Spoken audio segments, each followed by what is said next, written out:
Hello and welcome to the roads of Elden Ring. Last time we had a look at Limgrave, and this time we will have a look at the Weeping Peninsula. And this is where one of our paths last episode just stopped, and from here on out I will continue. So we have to cross this bridge over here, which is called the Bridge of Sacrifice. So let's have a little look at this bridge itself and its fortifications, because I really like to bitch about stuff like this. From the first glance, this bridge looks fairly well fortified, right? But there are some issues that I have. And yes, it is literally called the Bridge of Sacrifice. So you see these four towers over here. Towers itself are a great idea, right?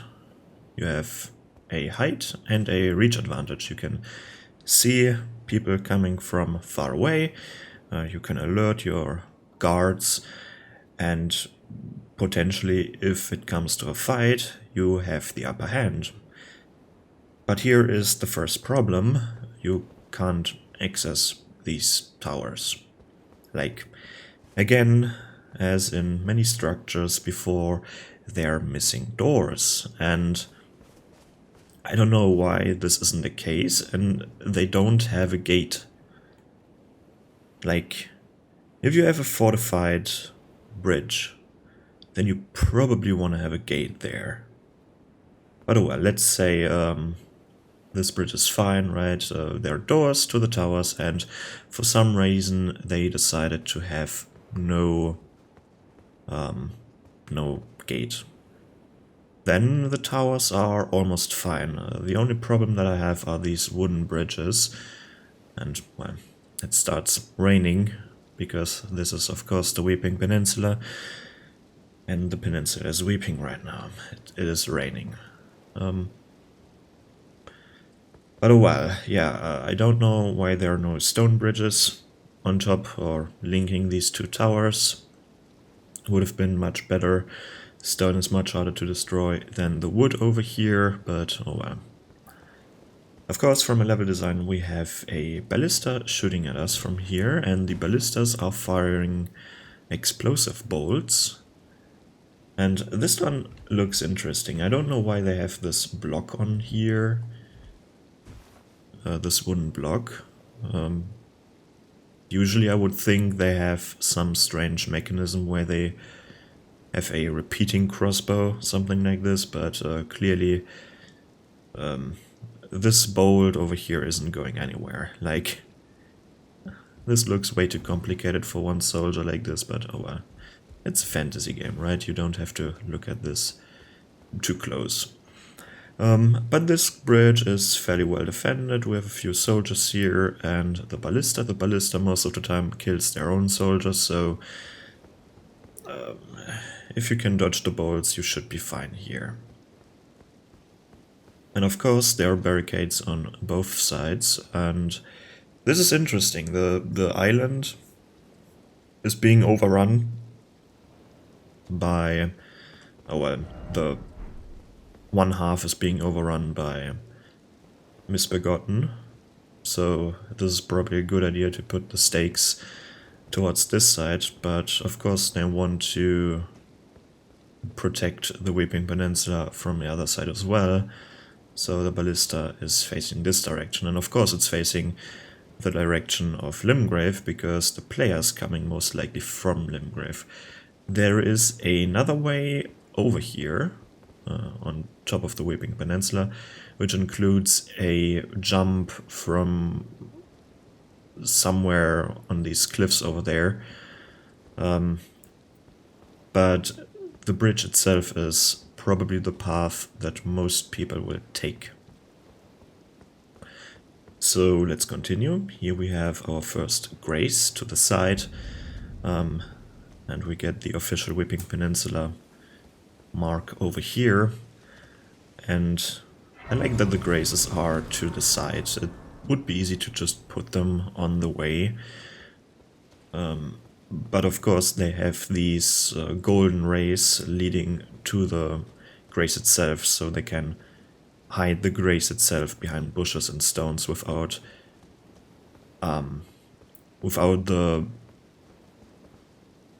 the negative side of not seeing the grace. You can fairly easily see it with the help of these rays. Then we have our first dead soldier over here, and another soldier. Keep in mind these are all soldiers of Godric. And here we have a girl. I won't talk to her, but this is Irina. She is blind and she was fleeing from Castle Morn. What Castle Morn is, we don't know yet, but she says the servants there are revolting. They started attacking the soldiers and everyone else who was living there. So this is basically the aftermath. Here we see a lot of dead soldiers, which is a bit strange, right? You see the soldiers are dead even to that position over there, possibly killed by Misbegotten, while they were escorting her and possibly other people out of Castle Morn. Basically everyone who isn't a soldier, but she is currently the only one who is alive. So there's a question, right? Why is she still alive? And a spoiler is she will die soon enough, but currently she is still alive, despite soldiers being dead over here, and everywhere. So she got spared for just a moment. Seemingly. Then if you continue, here we have a nice little roof over our head. And I think it's the rain. Actually stops the rain. What a nice touch.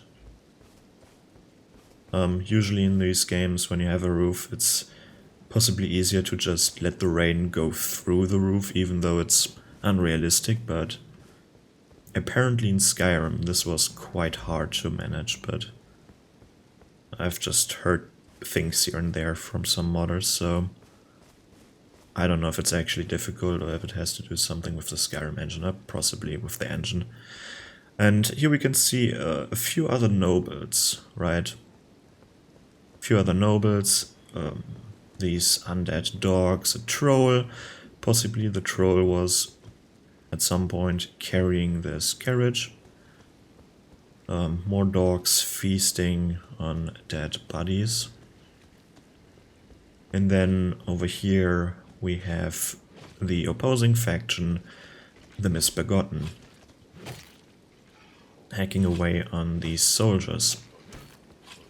And I think it's fairly clear that the Misbegotten killed those people over here, and they're still hacking away hateful on their bodies, on their dead, cold bodies. Let's have a look at those Misbegotten and why they're possibly called Misbegotten. Well, they definitely are not like other people. They have features of different animals, I would call it. Like, they have these small little wings that I personally would call chicken wings, but oh well. Then they have a green tail, growths on their back, and these very large faces, like, not faces, but grins, basically. So they're quite animalistic. They have features of animals, so I would call them also chimera, because they, for some reason, remind me of chimeras, but probably not the right word for them. But they basically have these bony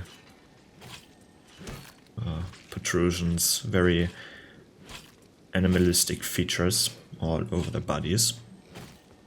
And this is why they're just the quote-unquote servants. They are basically shunned, they are not worth anything to the people here, to the nobility, because apparently they resemble the Crucible, a very early version of the Earth Tree religion, I think, maybe. And at some point these features were holy, but nowadays these are the opposite of holy, basically. Almost as bad as the Omen Curse. Just almost. But let's continue. Because this is just a very small part of the island itself. Here we have a nice beetle that we can beat up to gain more items, or an Ash of War, not items, what am I talking about? And this is quite the important area over here. This open field is quite the important area because here I get a big ass lag again, very nice. Because here we have a merchant, a set of grace, and many more options where we want to go. Because possibly there is a path leading this way. You could call it a path, maybe it's not a path. And if I have time, I will go this way as well. Then, of course, we have the main path leading to Castle Morn. Here are basically the first line of defense of Castle Morn, and we can see there's a big hole in the wall, and it's to me right now unclear if there was a gate in there or if this was a solid wall. Possibly it makes more sense for there to be a gate inside because we have a path leading there. Why would there be a path leading to a closed off piece of wall? That wouldn't make any sense. So the gate got teared down, possibly by the Misbegotten or just by wear and tear.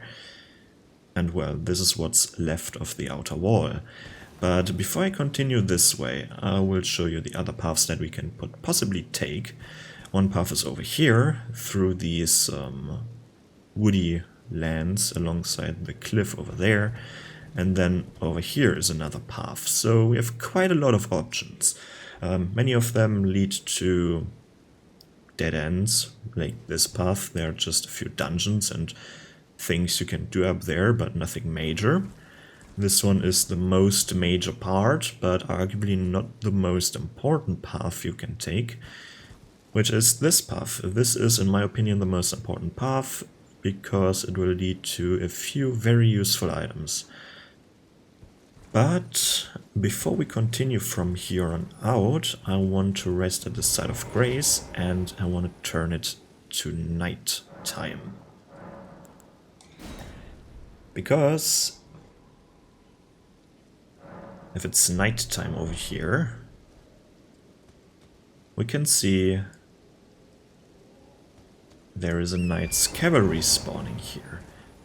And this is our second Knight's Cavalry, this time with a different weapon, not with the, what was it, halberd or glaive, whatever.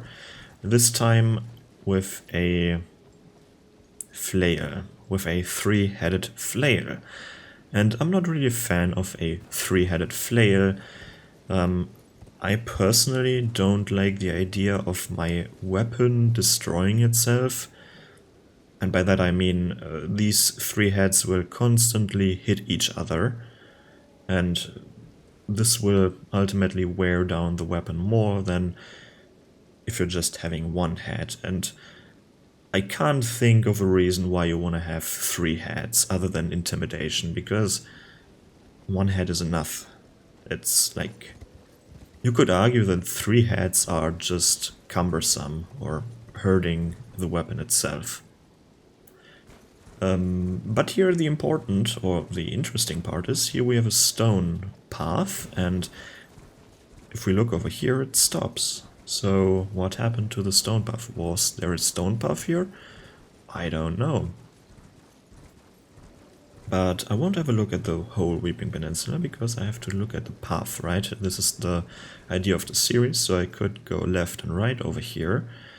And I want to show you one more thing, maybe. And first of all, here we get the map, so we can actually have a look at the Weeping Peninsula and the paths we should take from the map's design, because I said there's a path up here, but on the map there is no path. So I think, without any exceptions except this one, this is the only exception, I will strictly follow this path and won't stray off the path. There is actually on this part over here, There's another night boss, but, well, he's not on the path, so this is just a side path enemy. You could also argue there's another path over here. There are many paths, but I will, for the sakes of this video, I will just follow the main path over here. Over there we have another, what are they actually called? Seed? These things we can upgrade our drinks with. And just following this path is fairly empty. You're getting shot at by this golem over there, but that basically is it for this path. There's not much to see here, other than a few more ruins that apparently fell out of the sky. And arguably the golem is one of them, one of those past constructs that were once part of another civilization. And, well, here we are back at Castle Morn, and if you're interested, I've made a video about Castle Morn's design, and it's on my channel, so keep in mind this is one of my earlier videos, so, well, I don't know, I hope I'm getting better with the time, but the earlier the video, the rawer is the content. Actually, this is at least how I feel. But let's just backtrack from here, because we have more paths.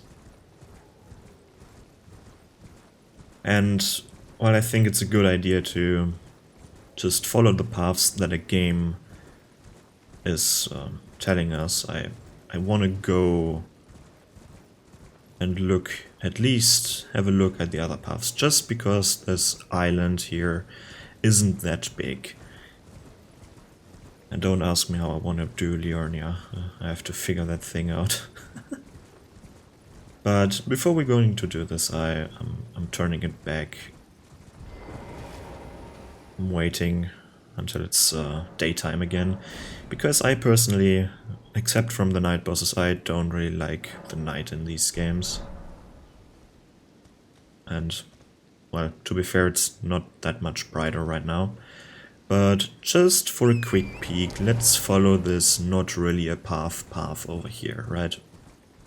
Because this clearly is a path, but not for the map. Just have a little sneak peek up here, because there's some interesting stuff up here, and, well, it's off the beaten path, but it's still on a path. Because here we have a, what do you want to call this, meteorite cluster, impact cluster thingy, where you have a lot of holes here with just some shards. If we have a look at this, can I pick this up? No. And there is an Onyx Lord, or Alabaster Lord, whatever. One of these dudes. At some time I might know what they actually are, Onyx or Alabaster. I think because his skin is a little bit darker. He's actually despawning as well, interesting. Oh, he's turning back. Never seen this before. So if you're going too far away, he's just turning back into his cloud form. Just because his skin is a little bit darker, I would call him an Onyx Lord, but maybe I'm wrong there. And then we have these very interesting fellows here, which are just... maybe they're cultists or miners, but they're looking fairly different than the normal miners, so I would call them cultists, like the star cultists, whatnot, I don't know. Maybe you know what faction they are.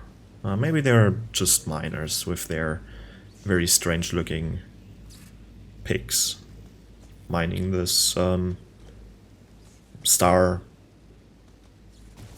or whatever, these meteorites. But then up here we have another Grace. Over there is a puzzle, basically, where you have to find and get rid of 3 wise beasts, And this is all I'm going to say about these puzzles. And it's quite the nice puzzles, the better puzzles, the better wise beast puzzles. They can get very tiresome at some point, but this one is fine. And then if we continue somewhere on the cliffside over here, there is a crypt, or not legacy dungeon, a smaller minor dungeon that we can explore. But this is basically it. Nothing more to see here. Now I either go the main path, and with main path I mean the path that leads me directly to the second area, or second part of the area, or I visit this village, and I think I will visit this village next. Oh, well, of course we have a spirit spring here where we can get up there as well. So basically this is not the only path up there. You can also use the spirit spring. And you can use the spirit spring to jump on top of that tower. But let's continue this not really a path. Because it is a path, but it's not a path indicated on the map. So what do we have here? Just a lot of nature. We can see the rest of the wall over there. But the interesting part is coming fairly soon, which is the upcoming village. And here we can already hear the faint squeals of rats. And here they are. Here we have rats with yellow burning eyes, and they're inflicted by madness. By now, this condition we are not aware of. We currently don't know what madness is, because, well, if we continue our path, Limgrave and then Weeping Peninsula, then we weren't really in contact with madness. Here we can pick up the eyes of yellow, which is a nice wordplay here and there, right? Because, well, they have yellow eyes, and these are the eyes of yellow. A plant, basically. Let's have a look at this. A shrub fruit bursting with rippled pulp. Material used for crafting. Grown in lands afflicted by frenzy. It's used for its pain-relieving properties, though it's also known to be a dangerous intoxicant. Well, they're basically resembling human eyes, but these are still fruits, luckily. Other than a different item we won't have a look at today, but here we are in a village that has been somehow afflicted by madness. Here we have, and it's called the Ailing Village. Here we have these dudes, just some, I think these are albinorics, right? With their elongated arms and their elongated necks. They're albinorics, very, very thin people, and I think they're most likely used as servants, or they're fairly low ranking. And well, this village got overrun, this village got destroyed, possibly by madness. They were burning some people over there, maybe some witches, or whatever. And in this church over here, which is a, well, former church of America, also got overrun. And here we can still find the sacred tear that we can use to upgrade our flasks, and we also have the Flame of Frenzy incantation, which I will have a look at right now. Incantation originating from the maddening three fingers causes the yellow flame of frenzy to burst forth from the caster's eyes. Charging increases the range of the burst. The flame of frenzy deals damage and causes buildup of madness. This incantation also causes buildup of madness in the caster and is only effective against tarnished. Well, this is not really true, but only tarnished can be afflicted by this madness buildup. But of course, every other creature will still take the fire damage this will deal. But not that much lore here, just more a description of this item itself. And this is basically it. Well, almost it. We can, of course, this is not a total dead end. From here, we can also go down here, this path, which leads us ultimately to this bridge. From here we can get to this location over here as well. But no, not in this video. I will teleport back to our central site of grace. And I will take the last path. And right, this is something that I wanted to talk about as well. These what do you want to? These tombstones, these giant tombstones embedded in the walls of, or in the cliffs of some cliffs, in the cliffs of some cliffs. Well, on the side of some cliffs, I guess, which is interesting. I still don't know why they're here. From a gameplay perspective, they're here to just jump down, eat yourself off the cliff, and create another path you can take. But from a lore perspective, I have absolutely no idea who created them and why they're so giant as they are and why they're particular in the faces of cliffs. I have no idea. I can just look at them and, well, let's have a look at them. Maybe we can see something I can't really see. No. The only thing that I can see is that there's some gold moss, maybe, and these green climbing plants, but I have no idea. Maybe you have some ideas. Maybe you know what's the lore behind these gigantic tombstones poking out of the sides of cliffs. I mean, this is not the best spot to bury your dead, I would argue. Here we have a nice little pond, for some reason. There's just a pond here with these undead dogs drinking some water. And then over here we have a tower that I won't explore. Or will I? Well, let's have a quick look at the tower. Why not, right? Just so that I can bitch about this tower. There's a small little minefield here, because here we have very small plants that will just... when you get too close, that will try to poison you. And here we have a heavily destroyed fortification with a tower that we can have a look at. I quite like these towers because you can actually climb inside of them and they look like towers could have looked like. I don't get why there is no doorway here. It only looks like a hole in the wall itself. And if we have a look at the other wall over here, unlucky, we can actually see, we could see it from the inside of the tower. There is no path leading from this wall inside the tower, which is a, in my opinion, missed opportunity. And then we have an opening over here, which isn't really practical. Why would you have an opening on the unsafe side? Well, on the cliff side. Right, why isn't there an opening on this side where it's arguably much more safer for you to have an opening inside your tower? But oh well. This is not their first time they failed their design, and this is certainly not the last time.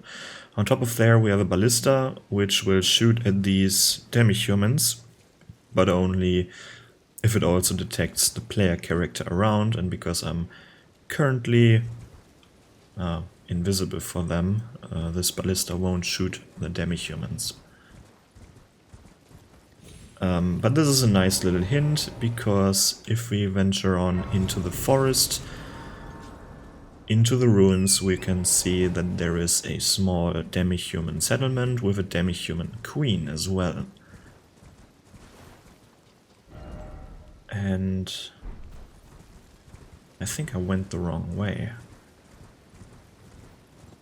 I've actually very rarely used this path. I always came from the other side, from the side over here. So that's something interesting. Here we have one of these enemies that are basically, they were boss ones, no longer a boss fight. These are just, I think they're called the Chieftain. So this is the strongest male version of the demi-human, with 2 daggers and a fairly large posture. And actually, let's have a look at the other demi-humans, just because we still have time. Just because we still have time. And it's quite interesting. It's an interesting design here.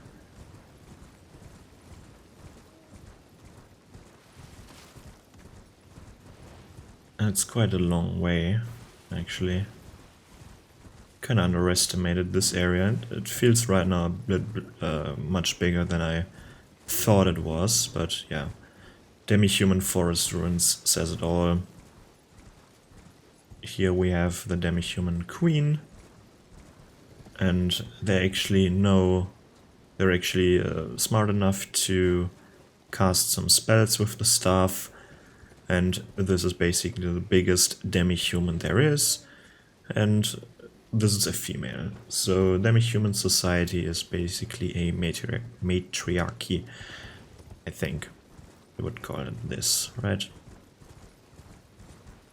But there's really not much to talk about the level design here, just because it's an open world. I can just repeat what I've said in the last episode, where it's a lot of content, but very spread out, right? It is not concentrated into a certain area, and let me find the path actually. And it's more like content spread across a, well, open field basically. In this case a forest with a few ruins inside of them and a few secrets, but really nothing major here. Then we have this bridge over here that we can walk across. Luckily this one can't be destroyed. And well, here we can have a nice little look on from the top side, on top of these forests, which looks quite nice. The textures itself are getting a little bit, well, what do you want to call them? Low res, just because they're so far away. I think it still looks beautiful. You have a, what are they called? I think Earth Tree Guardian. And this is, I think, yeah, this is the first encounter that we have with the Earth Tree Guardians. And although we were closer to another minor Earth Tree, which is this one, there was no Earth Tree Guardian around, but around this Earth Tree there are a few more Guardians. And they're quite the cool enemy. They're basically humanoids with, well, branches growing out of their backs, and they're using this sword spear. I would call it a sword spear. And I quite like these enemies. They're quite nice to fight, not very difficult. They have poison attacks where they're basically just tackling the air and a poison cloud comes out of their tree part on the back. Quite a nice enemy. And if you want to go, if you're going this path, I would say you should go this path or this way first. This is basically how I like to run through this area, if you are running through this area, because you can easily go down here, pick up this item over here, which is the Faith Knot Crystal Tear, surrounded by 3 smaller Miranda flowers, and then you can just go back up again. You can ignore these bigger flowers, although they're quite beautiful. But they're trying to kill you for some reason. With a lot of poison, and... do they actually have... no, these are parts of the flowers. Well, they look quite nice, I guess. I don't like fighting these enemies just because they have an enormous health pool. And it takes quite a long time, so no thank you. But here we already have the second church in this area. Over here we had a church on top of here, the Kolu Baptismal Church, where we could find a sacred tear. And this is why I really like, or this is why it is worth it to visit the Weeping Peninsula, just so that you can grab all these flask upgrades. Right, sacred tear, another sacred tear, and this time this is not a Church of America, or at least not a Church of America with a America statue. This is a Radagon statue, and I wonder, if you've never played through the game, then this is a spoiler, but well, why are you watching this if you've never played through the game, really? There is a statue of Radagon that will turn into a statue of America, or vice versa, I'm not quite sure. I wonder if the same trick works at this statue. Probably not, but I just wonder. And again, same with the America statue in the other church over here, the third Church of America. This statue looks like it's made out of a different material than the church again, possibly because it got built somewhere else and then transported over here, possibly from, what's it called here, the capital. Definitely made out of a different material. And then we have over here a small little graveyard where some dead are roaming around.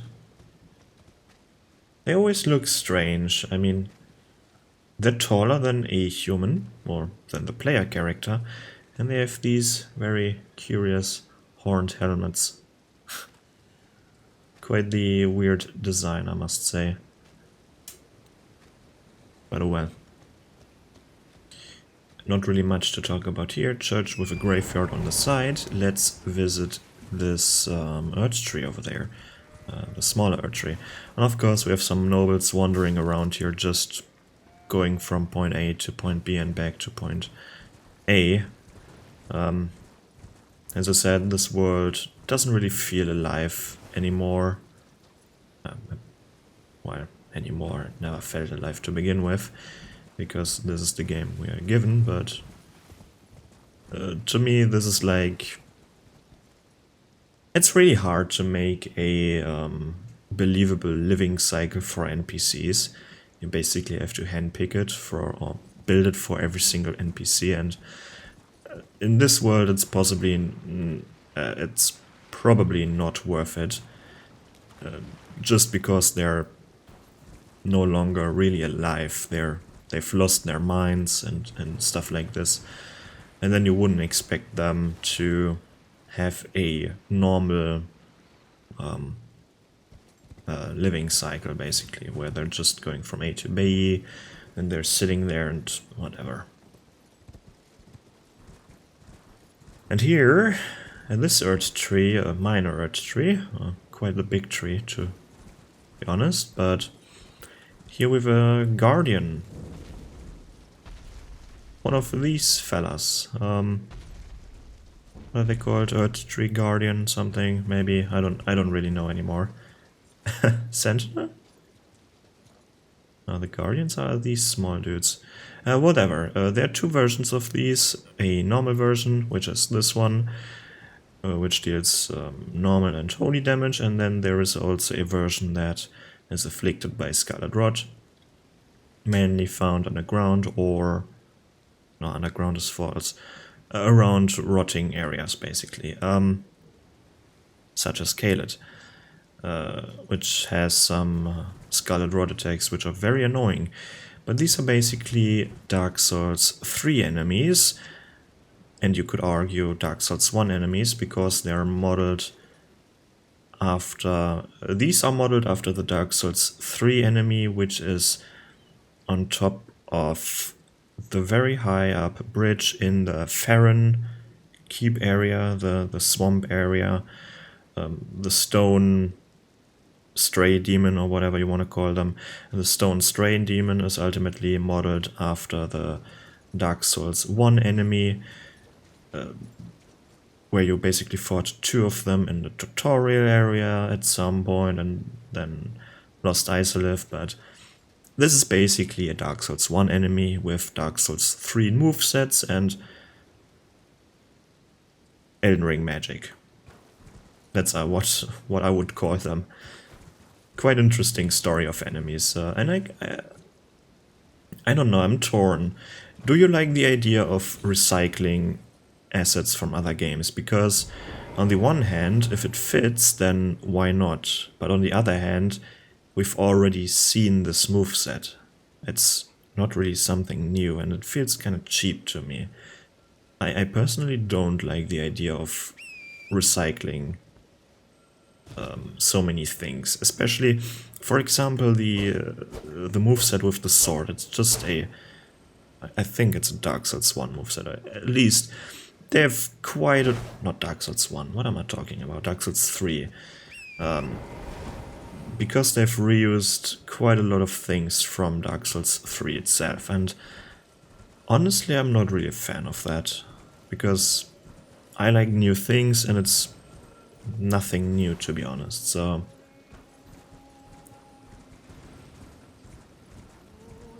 I guess I have to talk about the singing dude right now, right? How do I get down there? I can just jump down there. I'm doing this now just because there's honestly not much path left, right? The path basically ends at this church, but there's quite a lot of stuff to explore otherwise. Let's have a look at this abomination over here, like... what the fuck is this? Looks disgusting, is disgusting, has a good voice though. And it sings Latin. I think it's Latin, right? Someone somewhere translated this on YouTube, I'm sure. Yeah, I'm sure, because I've seen the video, but... I had Latin in school, but I was so bad at it. And, well... this is weird with school subjects as something as Latin, because Latin isn't really talked right now, like... it's basically a dead language. And even if you are a good Latin student, you are most likely not able to speak it after... at least after your school years, right? Like, in school you're just learning something like this on a very shallow level. Like, well, it's like learning English for me, and this is, my English skills right now are not coming from school, not at all. Like, all the technical stuff you're doing in school is like... but this is a different topic, I digress, excuse me. Well, there's not much to talk about this, right? Open area, not much to do here, some ruins, I can talk about these ruins, but... what is there to talk about? These ruins, maybe? Like, they're ruins. There were some buildings, now they're no longer buildings, because they're ruins now, like... there's not much visual storytelling going on here, in my opinion. Like, we have these bigger structures that I don't know who built them, why they were built, I have no idea. they got destroyed, excuse me, they got destroyed at some point, possibly due to these falling things falling out of the sky from possibly Farum Azula, maybe not. But yeah, destroyed parts of the world. Wow. This is basically a post-apocalyptic game, right? I think I can talk about this Bing Bong Boy over here, right? But I already talked about these in an underground area. They're always accompanied by the... what do you want to call them? These ghosts? These headless warriors? And they're fairly harmless, except one. These wandering mausoleums, and they're basically a small little mini game, except one is an asshole. One in the game is an asshole, I mean. The basics are you'll be careful.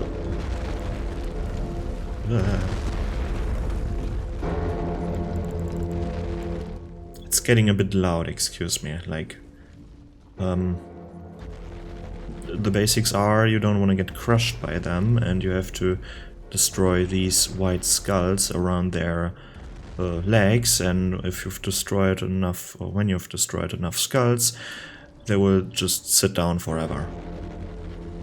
Or you can wait until it's a specific time of day, something to do with night, and they will just fall asleep, and then you can get rid of these skulls fairly easy as well, without them doing anything. The easiest way I found getting rid of the skulls is if you have a melee weapon, for example, then you can just hold down this and just ride alongside, like hold the heavy attack, because you have a lingering hitbox. Just ride around them, or if you have magic, specifically incantations, you can just do AoE attacks that will get rid of basically all skulls on one leg at the time. Not much to talk about here, like the lore reason, like I don't want to talk about the lore. First of all, I'm like not knowledgeable in the lore at all. There are better channels for that. And second of all, I want to talk about the storytelling that is going on with the landscape itself, that you can see basically, not just that you're reading. And it's a rock with a bell, a living rock with a bell with a mausoleum on top. And there's a dead dude inside the mausoleum that basically duplicates your remembrances. Ooh. Do you like this mechanic with the duplication? I feel like there are only, I think, 7 mausoleums in the world in total. And there are even 2 different types of mausoleums. One mausoleum with a bell and one without a bell, and they have different rules, basically, what remembrance you can duplicate with them. And because there's just 7 of them, it feels like they're like... I don't really like it. I would like to have the option to duplicate every single remembrance, and not just 7 of them. But oh well. I possibly need to get rid of this thing, don't I? Because it's quite loud.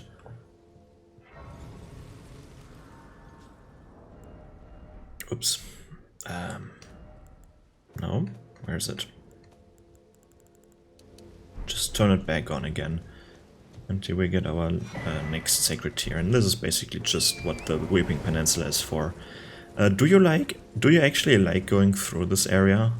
For me, the Weeping Peninsula is... I mean, of course, the first time you go through here it's fun, and maybe the second time, but for me it's like I'm currently not really actively playing this game anymore, just because it's too big.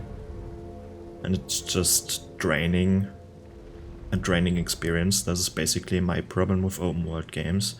It just takes so long to get things done, because they're all spread apart. And I think the Weeping Peninsula is the best, or one of the best areas to showcase that, because there's really not that much important stuff to do here. Like, as I said, for me the most important thing is to get these your drinks upgraded, your flasks. And this is basically it. Maybe pick up the what are they called here? These the crystal tears from the earth tree there, and from the plants dancing around this one faith knot crystal tear and whatnot. But there's really not much to do here. You have a few boring dungeons, like dungeons and caves, stuff like this, and this Bing Bong boy over here. And really, let me get rid of this, because it is getting annoying. It's getting on my nerves. I really like that they're emitting some sound. And usually when I play alone, I like the bell sound. But for the sakes of this video, it's just getting annoying. I'm really not good at talking while there's so much noise going on. Finally, some silence. Well, why not showing it now, right? And I don't know, these plants on top, they're not really fitting in this game, to be honest. I don't know what it is. Actually, I do know what it is. The color scheme of these plants on top of the mausoleums are just, they feel wrong. They feel too green, too deep green. If you have a look at the grass on the ground, it's a complete different color. And if you have a look at these, the same type of plants that you have on, for example, this wall with the tombstone wall where you can jump down, they're much more yellow on that wall, and it doesn't really fit in this game or in this area. And to be honest, it fits in very little areas. But here you have this very, very steep staircase. Then you can open it up. And for some reason this is also silly. First of all, there's rain in here. And apparently it's fairly hard to stop the rain from going through the roof. Just as in the Skyrim part, where I've talked about it. Well, and it's too bright in here. Look, this little door, so bright in here. The lighting isn't right. And then we have this beheaded dude that we can just remembrance duplication. Like, meh, boring.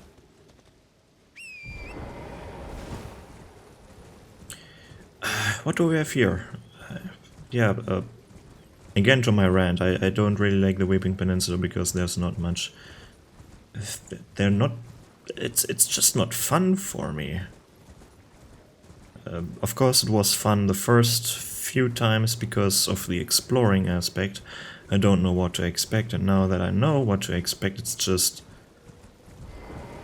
It takes quite a long time because it's still a fairly big area, right? Every single area in this game is fairly big, and there's not much to do here, other than, oh, you have a merchant here that you can go to and talk to. Then you have a few ruins here that...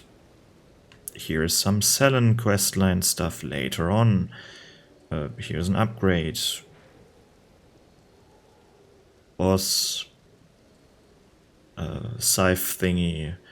Somewhere over here is a cave, and over here somewhere is a cave, and there is a cave, and like over there is a cave. How many dungeons are here actually? Like one dungeon over here, then second dungeon over here, third, fourth, fifth, there are 5, if I'm not missing any dungeon here. Well, plus Castle Morn. With Castle Morn it's 6 dungeons over here, like, and they're not important at all to the story, and like, it's just draining, especially the dungeons. And I've talked about Castle Morn. I'm not really a fan of Castle Morn. Like, it's just so basic here. Nothing new, except the Misbegotten. Technically, this is the first area where you're encountering Misbegotten, so they are fairly new, but... And what's over here? Over here you have a tower that teleports you away for some reason, like... And of course, same thing in Limgrave. These crucified dudes like to scream at night. And I don't know how they can just sit here. Like... Holy shit, are they annoying. I wanted to stop the video here, but just because it's night now, I don't want to do it because they're constantly screaming.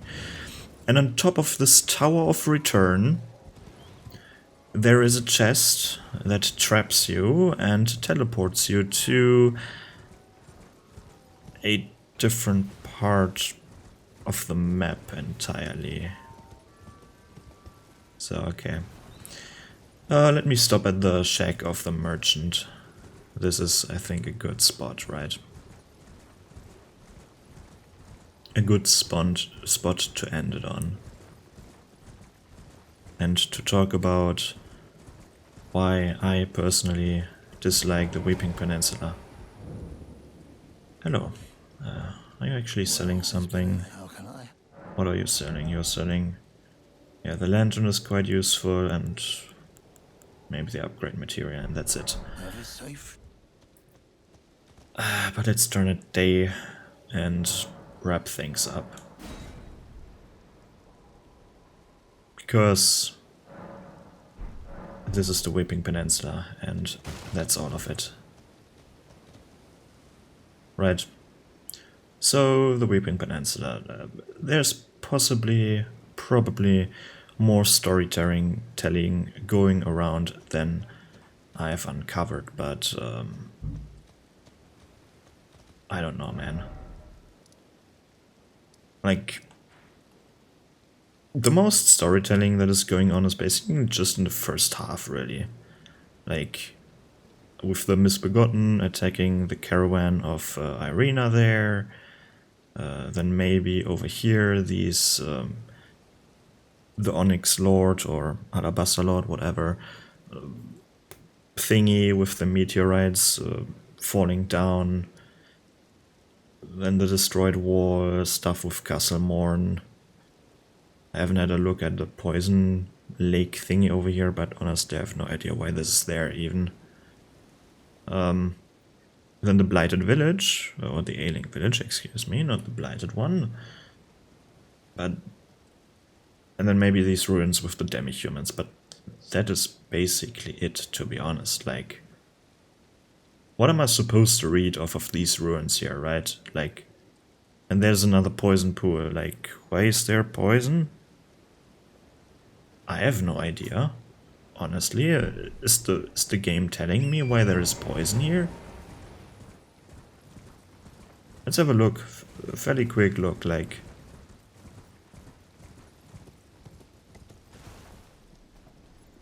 They are marionettes, but they have nothing to do with poison, and there's a quote-unquote witch buried here, or imprisoned here, not buried, but imprisoned. And this ball, where this ball is here, but I haven't progressed the storyline, so at this point I have no idea why this ball is even here, and the worst part is that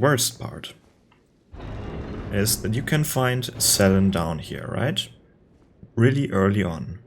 This is not blocked off, you can find Selen here. Basically imprisoned. And She's not talking to you. Not really. She doesn't even recognize you.